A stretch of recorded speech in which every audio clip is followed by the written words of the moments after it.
आज मी ठरवलं की घरात आलू पराठा बनवावा। त्यासाठी मी इथे एक 7-8 बटाटे घेतलेले आहेत आणि ती अशी स्वच्छ पाण्यात अशी धुवून घ्यायची आहेत आपल्याला आणि उकडत टाकायचे आहेत। बटाटे एकदम मऊ उकडली जायला हवी आहेत। त्यासाठी आता मी पीठ घेतलेलं आहे गव्हाचं, त्यात चवीपुरतं मीठ घालून थोडं थोडं पाणी मिक्स करून गव्हाचं पीठ मळून घ्यायचं आहे। आणि इथे मी शिजवलेली बटाटे घेऊन ते मिक्स केलेलं आहे। त्यात कांदा घालायचा आहे, आलं लसणाची पेस्ट, ओवा, हळद, लाल मिर्च आणि थोडं चवीपुरतं मीठ घालून कोथिंबीर घालून ते असं नीट हलवून घ्यायचं आहे।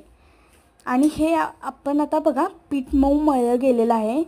ते आपण जसं पुरण भरतो तसं सेम ही आपण भाजी भरून घ्यायची आहे चपातीच्या पिठात आणि ही भरून घेतल्यावर ते लाटून घ्यायचं आहे, जेणेकरून लाटताना सगळीकडे मसाला पसरावा असंच लाटायचं आहे, तर ते चवीला लागतं।